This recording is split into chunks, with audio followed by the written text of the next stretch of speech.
வணக்கம் இந்தியா. இன்று ஒரு தகவல்.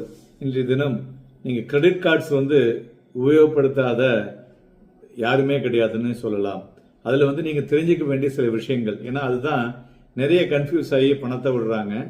ஃபர்ஸ்ட் கிரெடிட் கார்டில் ஆனுவல் பர்சன்டேஜ் ரேட் அப்படின்னு போடுவாங்க, ஏபிஆர். இது என்னன்னு பார்த்தீங்கன்னாக்க உங்களுடைய ரேட் ஆஃப் இன்ட்ரெஸ்ட் நீங்கள் பே பண்ண வேண்டியது அவுட்ஸ்டாண்டிங் டியூஸ், அதாவது உங்களுடைய கிரெடிட் கார்டில் இருக்கக்கூடியது. மீனிங் என்னன்னு கேட்டிங்கன்னா, உங்கள் கிரெடிட் கார்டு பில்லில் பார்த்தீங்கன்னா சில பேர் பார்ஷியலாக பே பண்ணுவீங்க, சில பேர் ஃபுல்லாக பே பண்ணுவீங்க.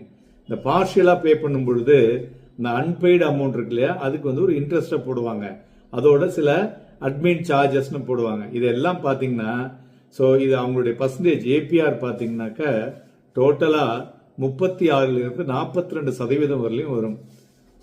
ஞாபகம் வச்சுங்க, 36 to 42% சிம்பிள் இன்ட்ரெஸ்ட்ல.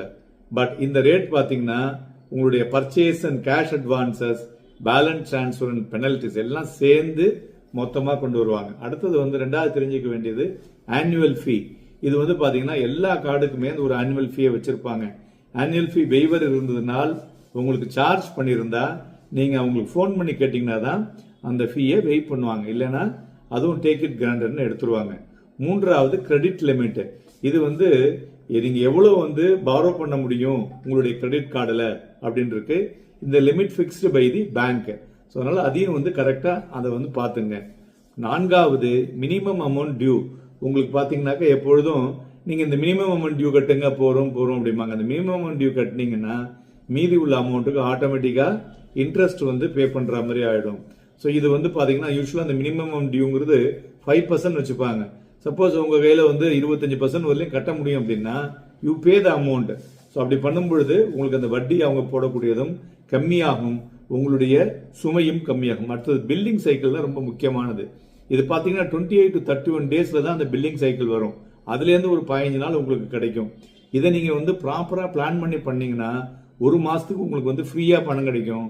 ஆனா நீங்க ஃபுல்லா பே பண்ணும் பொழுது உங்களுக்கு இதுல நிறைய பெனிஃபிட்ஸ் இருக்கு. என்ன சார் பெனிஃபிட் அப்படின்னு பாத்தீங்கன்னாக்க, அது மாதிரி யூஸ் பண்ணி பண்ணும்பொழுது உங்களுக்கு இந்த ரிவால்விங் கிரெடிட் சீக்கிரமா கொடுப்பாங்க, சில பாயிண்ட்ஸ் கொடுப்பாங்க. அந்த பாயிண்ட்ஸ் உங்களுடைய ஃபிளைட் டிக்கெட், ட்ரெயின் டிக்கெட் இதெல்லாம் யூஸ் பண்ணிக்கலாம். அதே மாதிரி இந்த கிரேஸ் பீரியட்னு ஒன்று கொடுப்பாங்க. நீங்க பணம் கட்டலைன்னா அதை தாண்டினீங்கன்னா கண்டிப்பாக உங்களுக்கு ஸ்பீடு வட்டி விழும். அதனால மக்களே உஷாரா இருங்க. கிரெடிட் கார்டை பொறுத்தவரையிலும் அது பாத்தீங்கன்னாக்க it is a poisonous snake. நன்றி, வணக்கம்.